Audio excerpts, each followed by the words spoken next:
that being said, after all that shenanigans, God, we're on episode 28, gentlemen. Wow. Yeah. Where the hell did time go?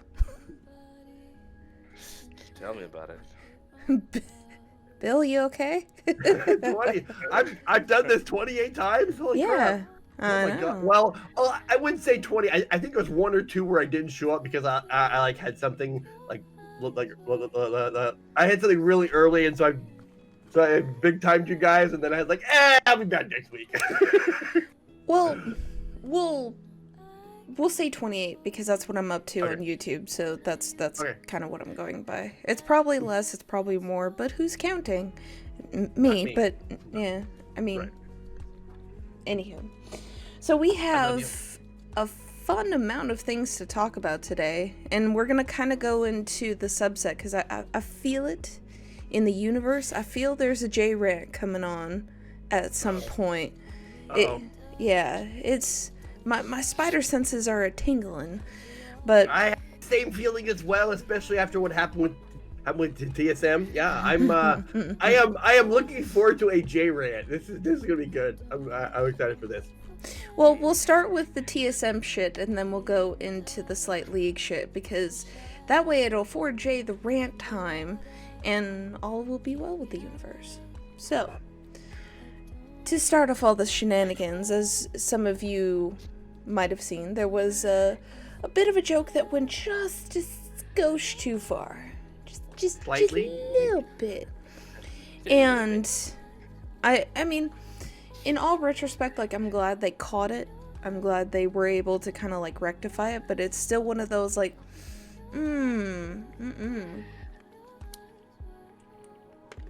Sorry. That make sure you one of these. Like, nah.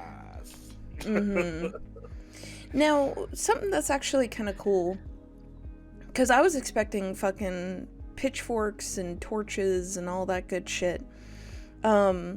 Because things like that usually bring out the fun cancel culture crowd, and everybody wants said person to be fired, and everybody wants said person to, you know, donate X amount of money or do this or do that, but they all pretty much were like, okay, well, you know, as long as you were held accountable, that's fine. And I was like, okay, this is actually kind of nice considering, you know, TSM fans' past history. Whatever you do, don't look on their subreddit. That'll give you the Bill hairstyle. Just you guys are jealous. That's all I'm saying. But with that being said, that was the nicer side. Unfortunately, Reggie was at it again, opening his fucking mouth, and he decided to downplay Vulcan, who is, I believe, a support for Cloud9. Correct me if I'm wrong. Okay. And I know it was like, woohoo, yeah, he got hit with a $5,000 fine. Who gives a shit? Like, he fucking has one of those every morning with his breakfast. That was a poop joke, by the way. You know, I'm just like I said, and I believe I said this in response to your tweet. I'm waiting for the true leader of TSM, Lena, to step forward and to take control of this. And with her calm demeanor, with her well thought out strategy, her thoughtful and kind and strong remarks that will be supportive. Oh, wait a minute. Yeah. Okay. Never mind. I was about to say that facetiousness is strong with this one this morning. Oh, dude, I'm about to say, for someone who's the president of TSM, she doesn't do much.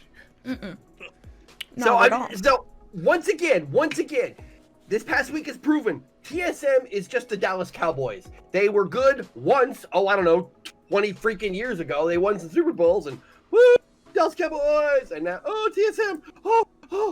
They just stop it. Well, see, what they're trying to do currently is they're trying to push this, I'm not sure if we talked about this last time, but they're trying to push for a revision of the import rule. I haven't seen a single good argument for it. Not a one. Like you know what's funny? Like I know a Cloud9 Jack trying to get into it. He's like Cloud9. Cloud9, yeah, Cloud9. We're saying that today because shots fired. Shots fired. Because he tried to make an argument, but all it came down to is, I'm tired of losing at Worlds. I want a winning team. That's basically all he said. It's like, come on now, really? You know, he's like, oh, you know, I want to give people all over the world a chance to play, and I want to be all inclusive. Like, shut up, man. We know what you're about. Yeah. I would have been like, first of all, bitch, don't use that inclusivity crap. Come on. It's like, come on, you got a taste of winning with your CS:GO team all in the Boston Major all those years ago, and now you want that feeling again because that's the last time you had a winning team in your organization as a whole. Yes, Bill, you have something for the class. I have a question for the teachers. So, as someone who is not a major league nerd / geek / spaz, is this a indirect sort of condemnation of all the talent in, I don't know, NA, maybe? I don't know. Yes, it is. Throwing that out there. Yeah. Yes, it is. Because, go ahead, Jay. Yeah, because they're so impatient right now. Because that's one thing about North America esports that bothers me to holy hell. Like, they're so impatient. They want things to be, okay, you want talent yesterday. It's like, yeah, but it's like, we look at a country like South Korea and China, like that's natural. You know, they have arcades all over the country. You know, arcades hasn't been in North America since the late 90s.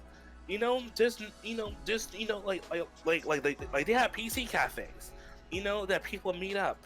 It's like, you know, the only game that actually does that is Smash and other fighting games, and they could barely do that now. And it's like, we need PC cafes, we need arcades to come back. We need some community. We need to build more communities. Do you mean infrastructure? Do you mean yes. better internet? You mean wait, better servers with better ping? Yes, what's that called? Building the foundation. Because wait, no, you guys got it all wrong. This is NA. We just throw money at stuff and hope it gets better. That's what we do, right? Yeah. Right? Yeah. Right? Yeah. Because it's like if you as I like to call it, the Donald Trump approach. Throw money at everything. You said Joe Biden wrong, but we'll roll with it. Okay. Oh! Shots fired. Ooh. Oh. I need some cold G Fuel to calm down that burn. Wait. No, it's not G Fuel. Don't you need, gamer wine? Mm-hmm. Yes! Gamer wine. With the pinky up. Nice. With the pinky up. Oh, I'm feeling extra sassy this morning. You put on your sassy pants, didn't you? Yeah, I did. Wait. So you're actually wearing pants? Well done. I know. That's why I said it's one of those mornings. Normally I don't. So. Wow. This gonna be on Reddit later on today. I just know it. Well, all things considered that I figured out my fucking software. I was so ready to jump to Adobe. I was like, all right. And then my husband goes, oh, wait. And then he goes, run as admin. Oh, there you go. It works. I'm like, shut up, I hate you. Go away. Shut up. Yeah. Go away. now going back to building a foundation, a perfect example of that is Overwatch League. Perfect example of not building the foundation. They basically say, hey, we have a popular game, let's throw money at it, hopefully that people will come to like it.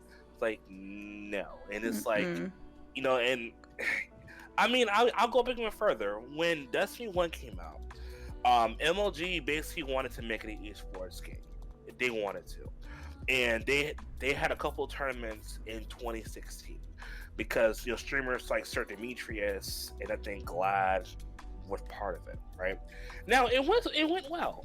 The tournament was cool. It was nice. However, that wasn't what Bungie wanted to do. Because like Activision was pushing it, Bungie was like, no, that's not what we're about. And And that push and pull kind of destroyed any chances of Destiny being the esports title, which I'm glad it's not, because Jesus Christ, the Destiny 2 PvP is a conversation all in itself. So so that what bothers me so much. I mean honestly, the Call of Duty League, in all their infinite wisdom, they say, hey, we're gonna do 5v5 for Modern Warfare. Then it's like, oh, we're never gonna do 4v4 for Cold War. It's like, why? And then the conspiracy theory came out. They want to save money, they can't handle it, salaries were too high. Like, yeah, you don't have a foundation to safely build upon to make it, to make it last long. Because look at StarCraft 2. Look how long that lasted. That lasted for years. Started in South Korea, came to North America, and I think it lasted for so long. When I came to esports, it was like on a downhill swing in 2015, around that time. Cause I remember StarCraft 2 tournament still going on, and it's like, if a game like StarCraft 2 can last from the 90s to 2010s, it's like, what's your excuse, Overwatch? What's your excuse, Call of Duty? It's, I mean, it bothers me so much because North America should be a powerhouse in esports. Because we're a powerhouse in others, in football, basketball, whatever you want to say. And it's like, where are we going wrong in esports? Just where? We're not competing with South Korea. So, Jay, think about this. What do you think of when you think of South Korea? Gaming as a whole. Okay. What do you think of when you think of, I don't know, Spain? Soccer, right? Yeah. Soccer. Okay. What do you think of when you think of Great Britain? I was gonna be rude and say tea and crumpets, but I can hear. Okay, and that's totally fine. That's totally fine. Okay, so what do you think of when you think of North America? You think of the big three: the NBA, the NFL, and Major League Baseball. Okay, that's what you think of. So the problem is not that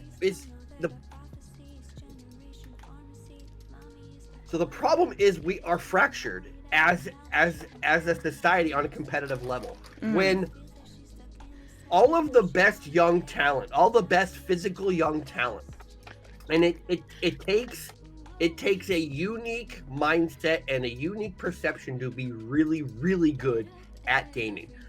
And when all that good talent is going to the NBA, it's going to the NFL, okay, yes, you're going to have issues getting high-end talent, both mental and physical, to play video games on a competitive level. And combine that with the fact that, like you said, Call of Duty League's blowing through cash. What do? We're going to go from 4v4 to 5v5. We just eliminated, I don't know, 40 jobs in the league, saving how much money? Oh, yeah. When Activision announced they were going 4v4, I'm like, this is a straight cash move. All it is. It's a straight cash move because Activision is losing money on the Call of Duty League, and they need to make their investors happy. Now they can dress it up as, okay, we want to open up the map and give people more of a chance to move. COD has been 5v5 forever.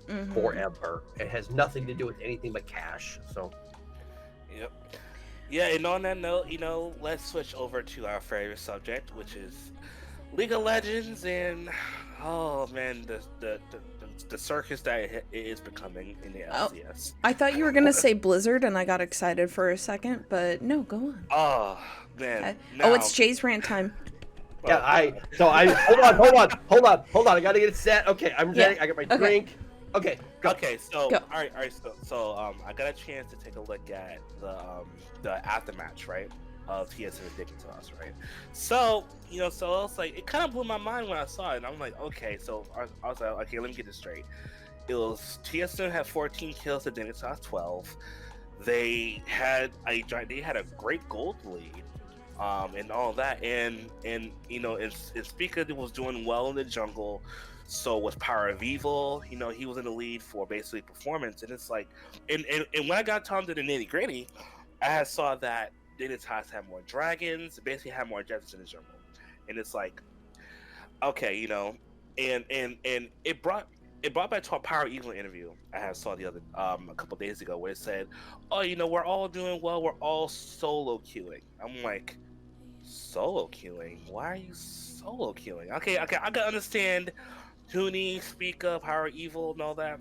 But it's like, okay, well, in my opinion, jungle always has to duo with a solo or mid. Normally, it's a jungle solo duo. Same with bot and support.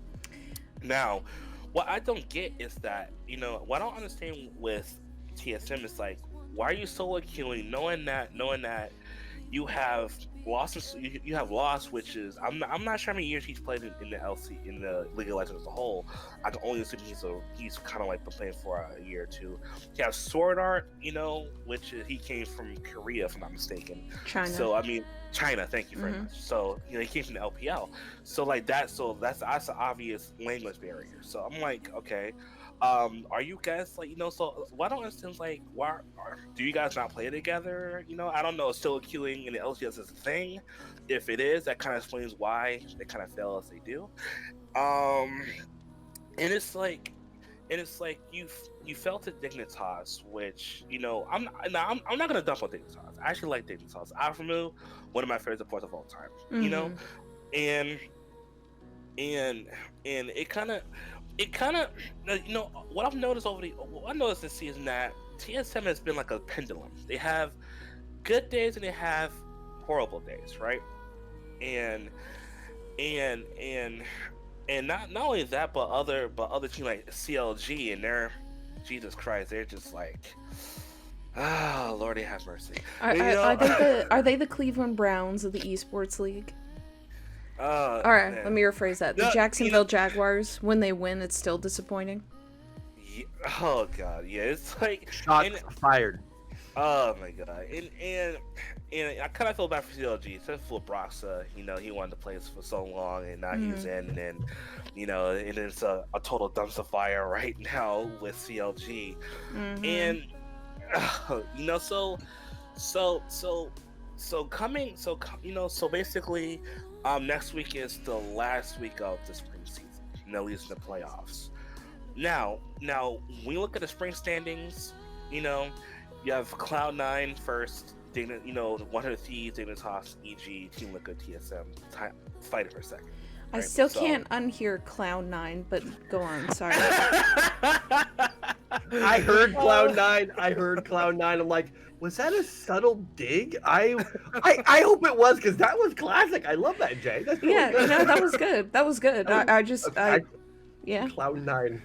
Yeah. So that kind of takes back to the whole import thing. It's like, okay, it's like it kind of bothers me that, okay, Cloud9 right now is in the first, and they picked up Perk, right? So it's like, okay, so you have Fudge, Blabber, Perk, Zen, and Vulcan. Now coming at the playoffs, people saying, oh, 100 Thieves are going to do well, but they benched Amante for Ryoma. Don't know how that's going to work out. I don't know, because Ryoma's straight up garbage. That's why I was like, I don't know that decision on that, right? So, yeah. But I have my eye on TSM. Another team I have my eye on is EG, Evil Geniuses. Because you may know, Evil Genius had a rough start. They got themselves back up, and they're trying to play for second. Now it makes you wonder, with collegiate esports making a splash as it did, because with Golden Guardians you have two players who came from collegiate to the LCS, which is Niles and Iconic, if my memory is correct. I think you're right. Yeah. Yeah. So it kind of makes you wonder. It's like, okay, when the summer season starts, is Perk still going to be in NA, because he loves NA and all that, and it's like, I kind of want Perk to stay in NA, but at the same time, I miss old G2. Now G2's doing well for themselves, but I love Perk and G2. I love the whole crazy style that they play. Even Impact. Honestly, it would not surprise me if Impact went back to Korea like that. Because because it it always feels like the LCS is playing like this, like basically playing musical chairs with talent, you know. And well, it's if you look at it, it's the early days of fucking what was the baseball team, the New York Yankees. New York Yankees were notorious because they had what seemed like an almost endless bank account, and every single player who could produce the numbers to get them World Series titles, they would buy. And so it's the same thing as what North American League of Legends is trying to do, is because they don't want to look at the bigger picture. Because, we've gotten into this habit to where it's like if we have something in their face, like, the car keys. Hey, look, esports. Hey, look, esports. And if we keep doing it, the people will, keep being distracted. Because we've talked about this before, is that esports should be an experience, not a sporting event. Yeah, so, and with COVID basically putting things at a standstill with, outings and all that, hopefully in the summer season, hopefully restrictions will be lifted enough where they can have at least a limited capacity. Funny enough, it is in the works in California. I checked. Wow, that's a shock. But when I look at LCS, I do see them trying to go in the right direction. With the academy, that was a step in the right direction. And we look at organizations like Evil Geniuses; they have academy and an amateur team called the Prodigies. Basically, players who came from college esports, or basically from proving grounds. Now, what I'm hoping is that keeps on going, because like you said, like Bill said, there's a lot of young minds, a lot of great potential players that's going to more traditional sports, and basically esports is missing out on that. Now with colleges like UCI in California, and San Diego that have esports courses, I'm hoping that North America gets that second wave of interest, because honestly, and speaking of second wave, I really want these organization owners. You know what? I'll come right and say it.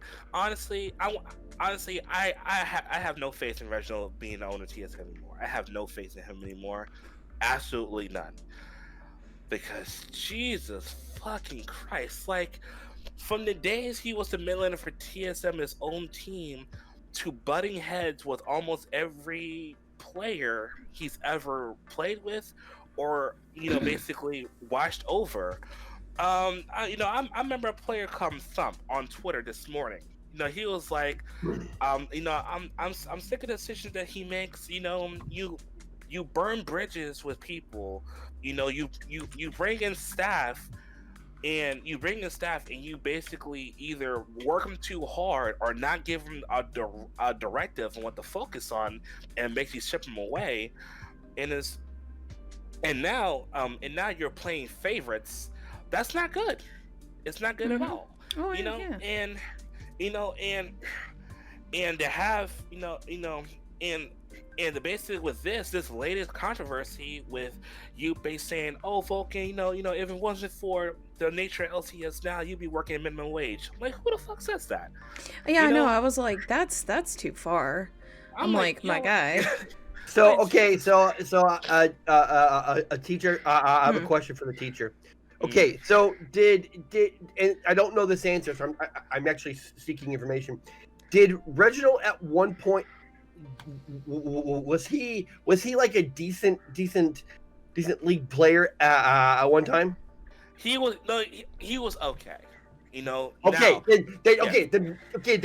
Okay, then right there's your answer. You have a former player who is now an owner, and he's smarter than everybody else he signs. That's the problem. Is that he is living vicariously through all the players that he attempts to sign instead of letting the players be who they are. it's just the worst when that happens. I'm serious. Oh my god. Okay, so he's basically doing the, I felt the game big, so now it's up to all you people to do it for me. Jesus Christ. Now, Jeez. honestly, I feel bad for his brother Daniel. Because like he's head of business development. So we have a brother like Reggie, basically flaming out the mouth, causing problems for other people and companies and stuff like that, and Mm-hmm. and still expecting to do your job as business development.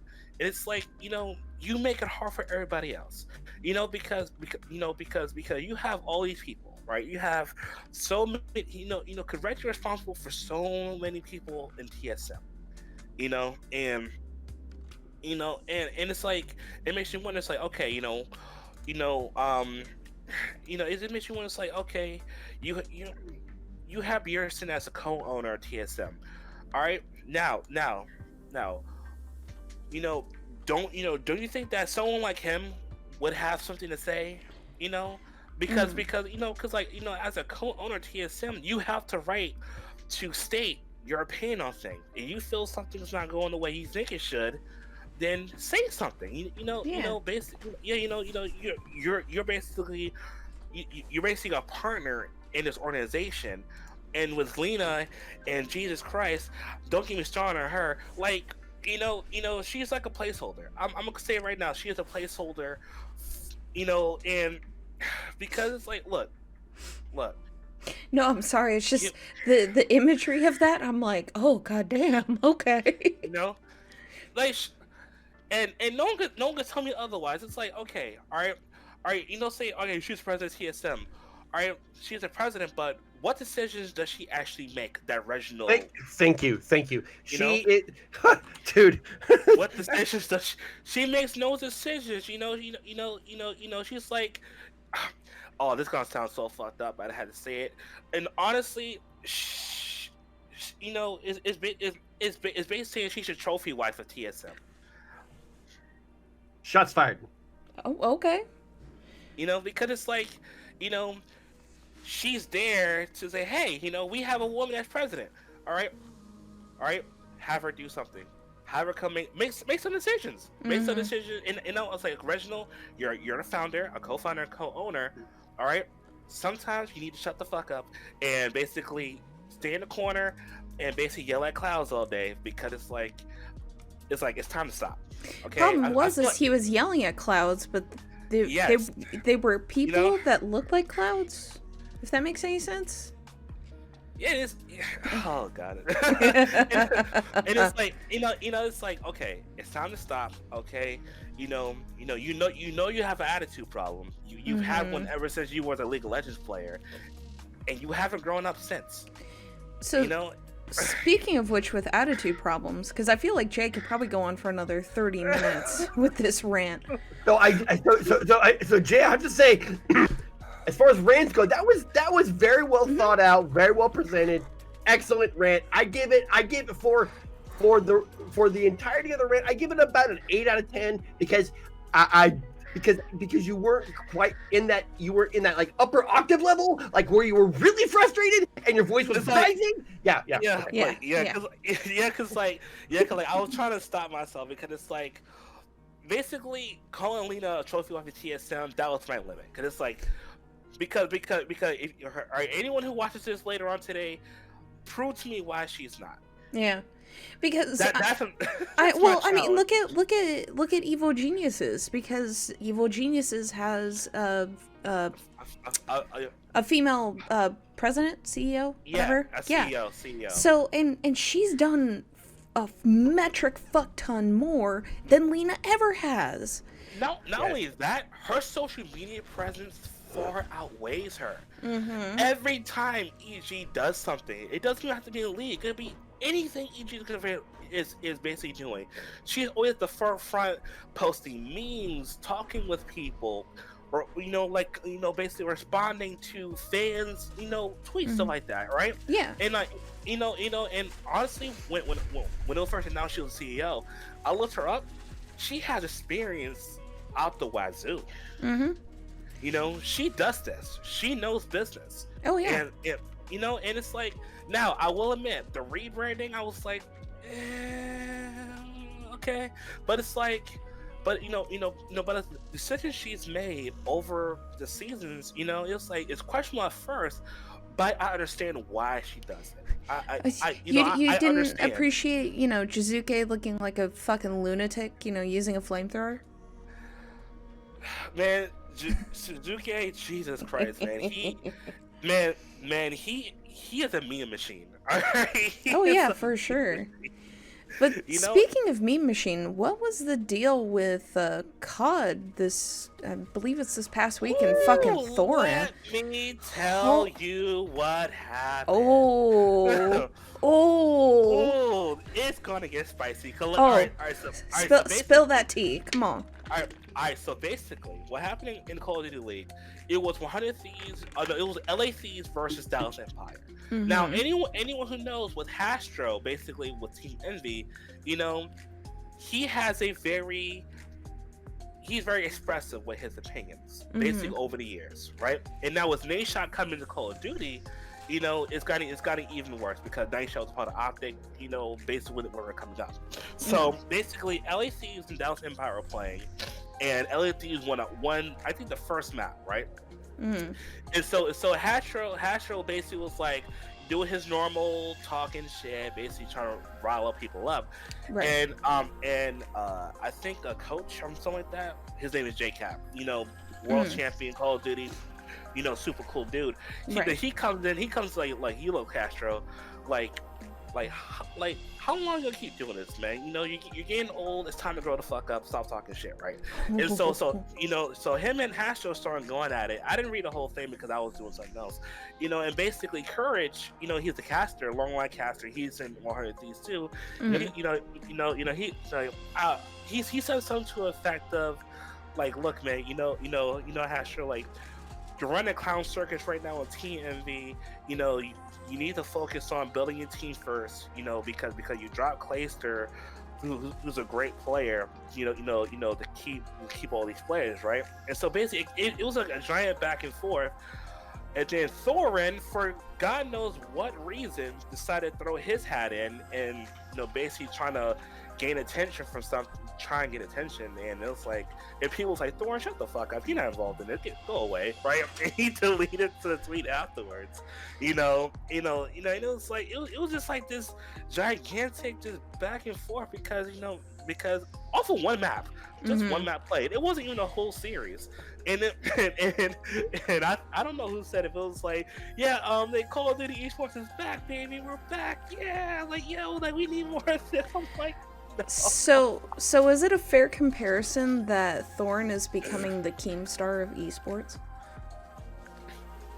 That's been a thing, man. And honestly, with this past weekend, it's like, it basically become that. Because okay, Bill. Oh, Bill. I disagree. Okay, Bill's I disagree. foaming at the mouth. Okay, I'm not foaming. I disagree because Keemstar says things for effect. That's all he does. He just says things for effect. Keemstar is a personality and says things for effect. Thorin. Yeah, he's a provocateur. Right. Yeah. Thorin actually has a more journalistic background. Now, yes, Thorin has grown very hyperbolic, and I will freely admit that. But Thorin actually has a background where he wrote excellent articles for a long time. And so I cannot put Thorin and Keemstar in the same circle because Keemstar just says things for clicks. That's all Keemstar does. That's his entire shtick. He says stuff for clicks. Thorin actually has, this one probably isn't, but Thorin actually has good takes. Well, there are some things that he has said over the past where I was just like, you know what? Yeah, that's actually a pretty good point. You know? Yeah. Like he's had the same viewpoint. Oh, okay. I was like, I thought I posted that up in the chat. Sorry, the ADOS is strong with me today. Ah. Yes. Yep. Like, yeah. Side note, I think, Bill, you were there when I was like, no, I gotta focus because I was playing Destiny 2. And I'm like, no, we gotta advance the story. And I'm like, oh, shiny. Yeah. You're like, what's this? What's it? Oh God, here we go. Because it's really easy to get lost in Destiny. You're like, oh, what's this? Oh, piece of candy. Oh, piece of candy. Oh, piece of candy. Yeah, that's why I said I have no idea what the fuck I'm doing. Like, I defaulted to playing, I think it was Rumble or some shit for most of the time. I'm sorry. Free fall. Yeah. Yeah. So I basically went back to find the whole thread. So basically, it was a whole thread with Hastron and JCap, and it was like, they were going back and forth. It was like, hey, remember in Infinity, and I think like in Infinite Warfare all those years ago, we were playing for Team Envy, and you fucked me out of so much money and all this stuff, and you dropped me for this and this, right? And like the whole thread's there, right? And it's like, and it kind of, it went back to the time where Call of Duty was the Wild Wild West with CWL, and so back then, for people who don't know, it was very infamous from, like you played one event, you didn't do well, you got dropped before the next event. A lot of favoritism was played, and who got in the roster, who was kicked out. A lot of organizations that were very shady and say, hey, we're gonna promise you this much money for this tournament, and he never paid up. So a lot of it basically all the way back then.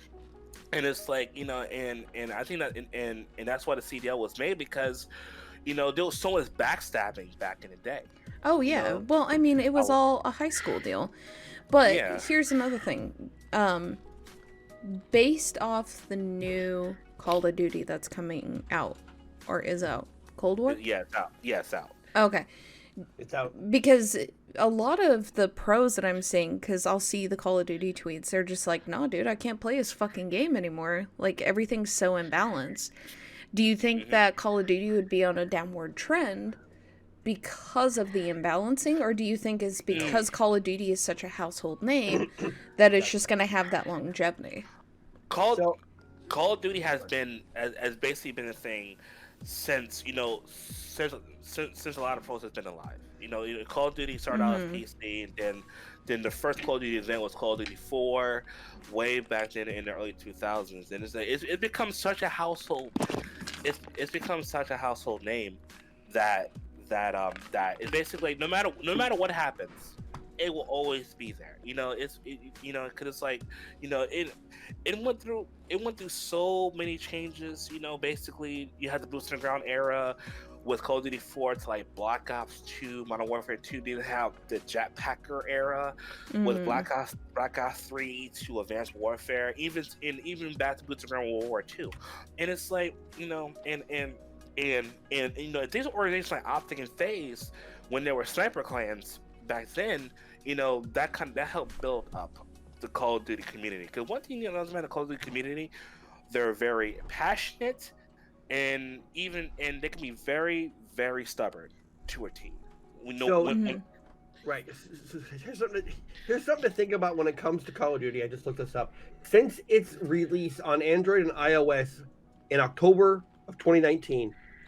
Call of Duty Mobile has 172 million downloads. 172 million. So what does that mean? That means people in other countries who don't have the technology infrastructure that we have are now playing Call of Duty on their phones.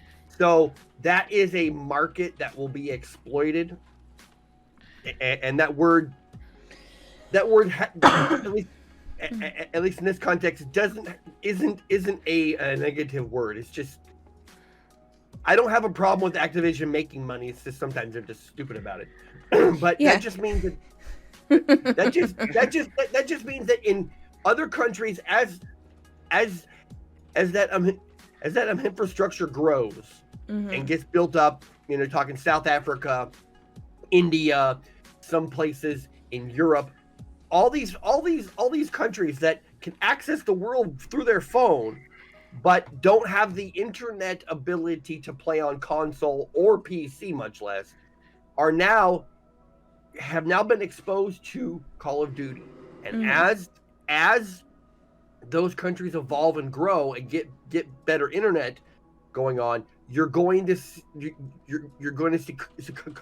Call of Duty on the front of that. So, well, to kind of put a side note into it, is you kind of see this with League right now, is that there's a lot of other regions like Japan, F's in chat for Oceania, but you see like Vietnam and other places that are actually starting to have their own regions, their own tournaments, their own leagues and things of that nature. And I think the same can be applied to the mobile market.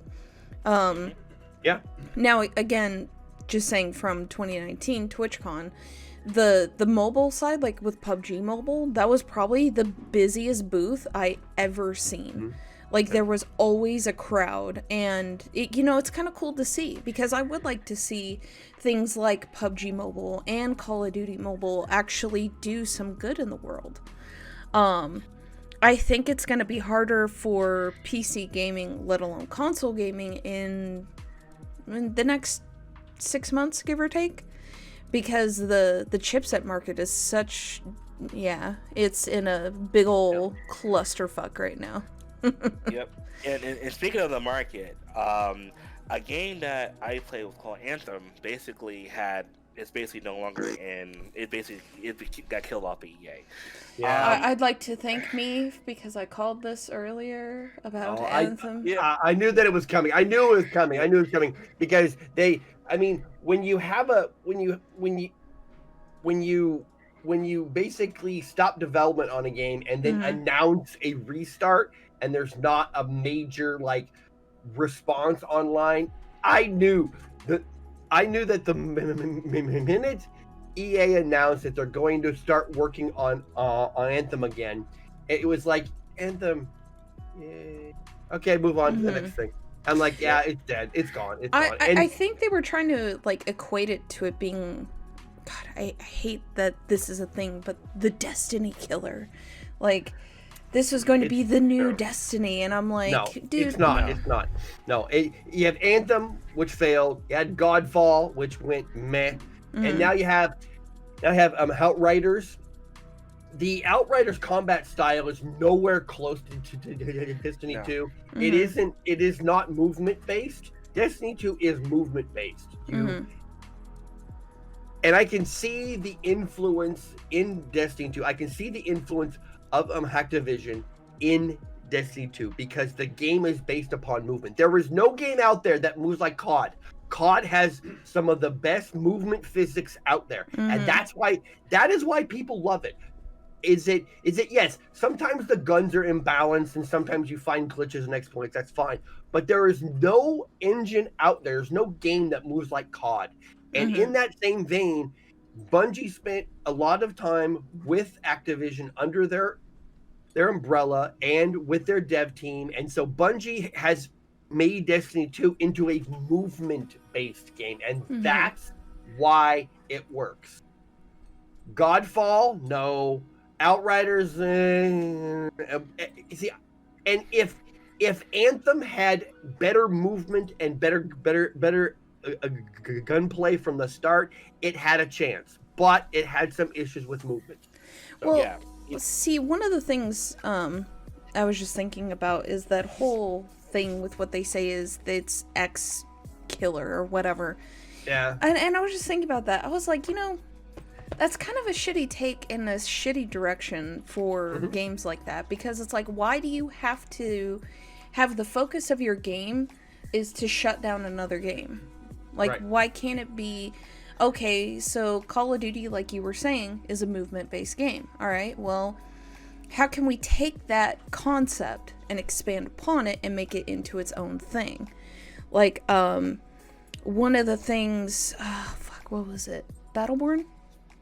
I think it was Battleborn, because it was what they called a hero shooter. That was supposed to be the Overwatch killer, and it's like, no, you need its own standalone. You need your own identity on it, and because that was kind of the direction that Battleborn shifted, it died.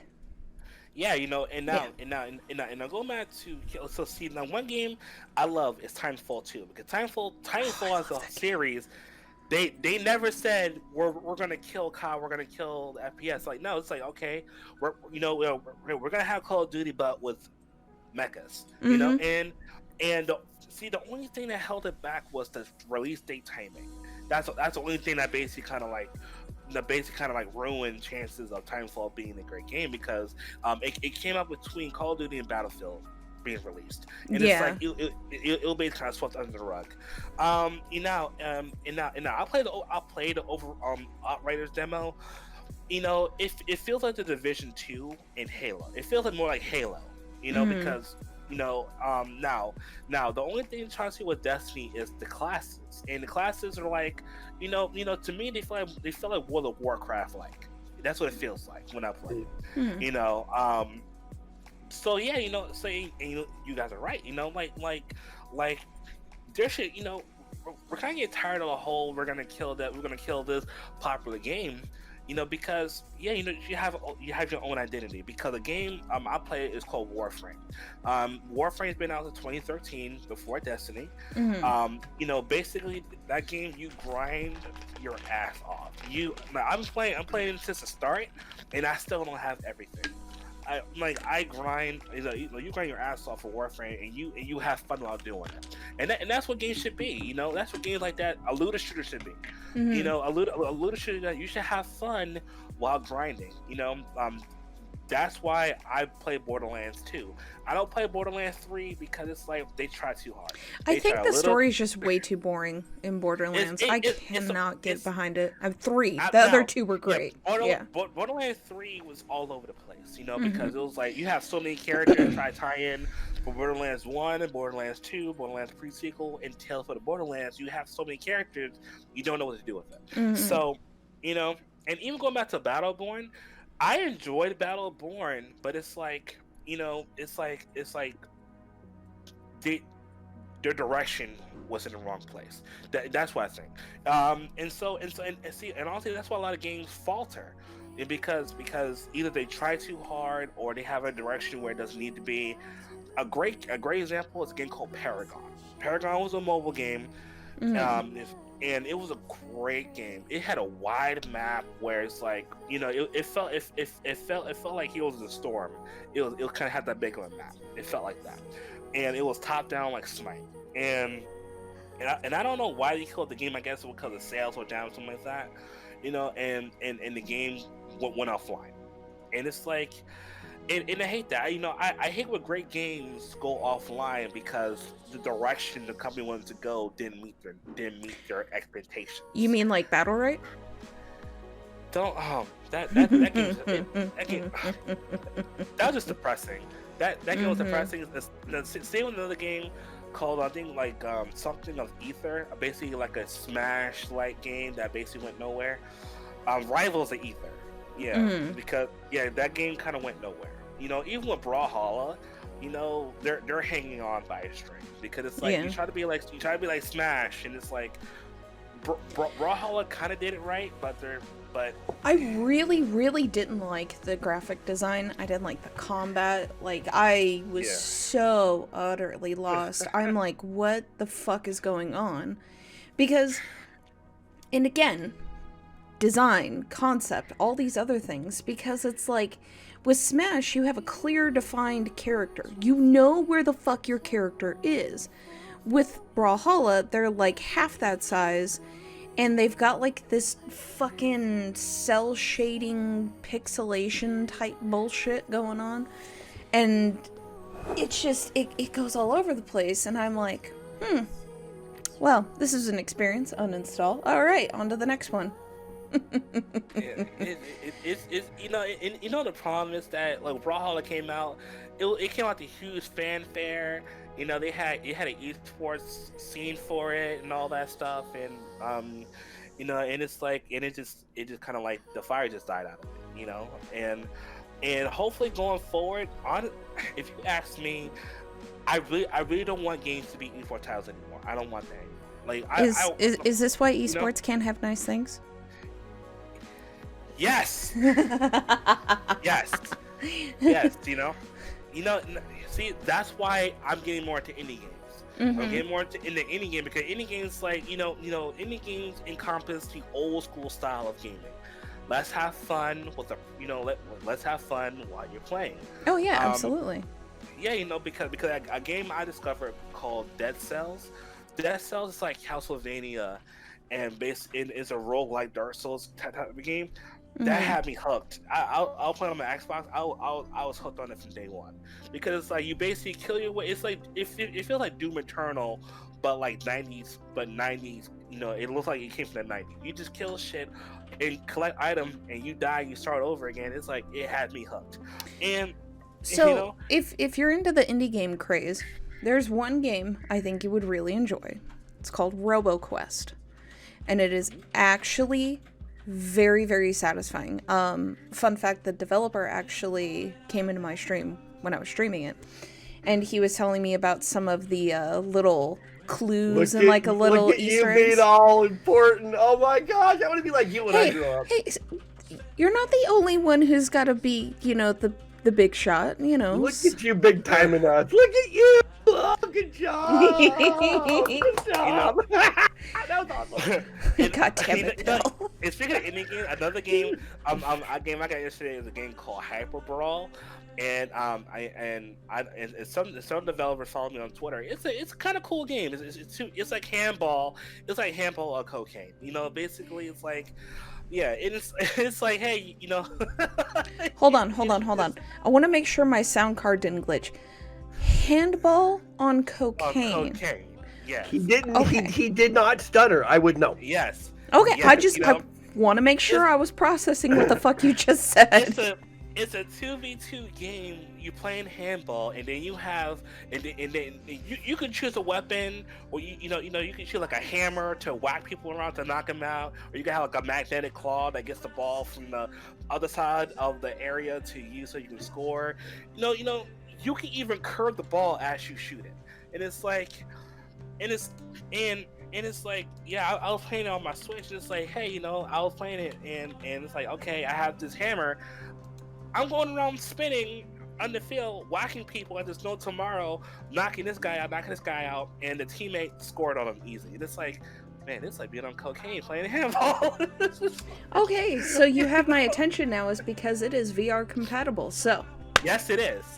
Yes, you have to check it out. It's so cool. Another game I will recommend is a game called Hyper Jam. You can play 2v2 or free for all, and you basically go around fighting people, picking up weapons. It's like it feels like Smash, but it's not Smash at all.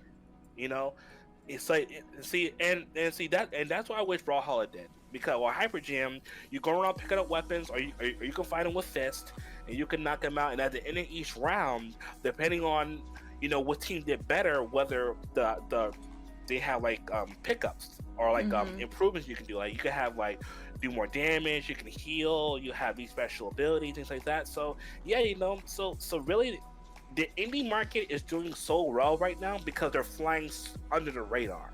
Flying under the radar. It's like, hey, we're gonna build games that people love to play, and if it gets enough buzz, and it may evolve into an esports title. So see, that's what I want gaming to be. I want esports titles to be evolved into a title, not brought in as a title. And so because super quick, because we're running out of time here. One of the other games you guys should check out. I don't know where it went, but oh, never mind. It's gone. Just kidding. Ha ha ha ha ha ha. Ha ha ha. Yeah, I know. There was a title that was similar to that, which was called Lawbreakers. Yes. Oh, yes. Yes. I was so thoroughly pissed that it went belly up because that was greatness all around, because I had the hero concept, it had the Call of Duty concept, and it had like that shooter concept of Destiny, and it did it so well. But I think it was like day 3 of playing it, and you just couldn't find a match. Like basically, they kind of gave up on it. Mm-hmm. They kind of gave up on it because it didn't meet expectations. Because they tried to have a launch tournament for it, but no one knew about it. You know, like when it first started. Because I remember, we were all in Payday. I reached out to him. Yeah, we did. Tournament. We reached out to him and say, hey, you know, we're interested in your game because I played it. Like, hey, we want to host a tournament for you guys. Yep. They never responded. Yeah, they gave up on the game. Yeah, so that pissed me off because I loved it too, but they gave up on it. Yeah, which I don't understand why. I mean, again, it was great. You know, everything about it, I was just like, dude, I could play the shit out of this. Like, the fuck? No one knows what happened. No one knows why it just went offline. No one knows. It's confusing, you know, because that should have been an esports title right there. Oh yeah, that easily could have been. They could have done a lot with that because that was fun as fuck. And I don't play shooters. I have the most potatoist aim ever. Bill can attest to this. Yes, because I blew myself up with a rocket launcher. You shot me in the back of the head, and yeah. No.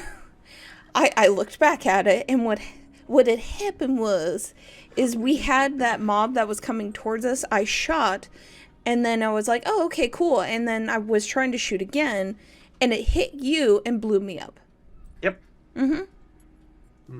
That's why you don't use rocket launchers in closed spaces. You don't use grenade launchers in closed spaces. But you didn't tell me that.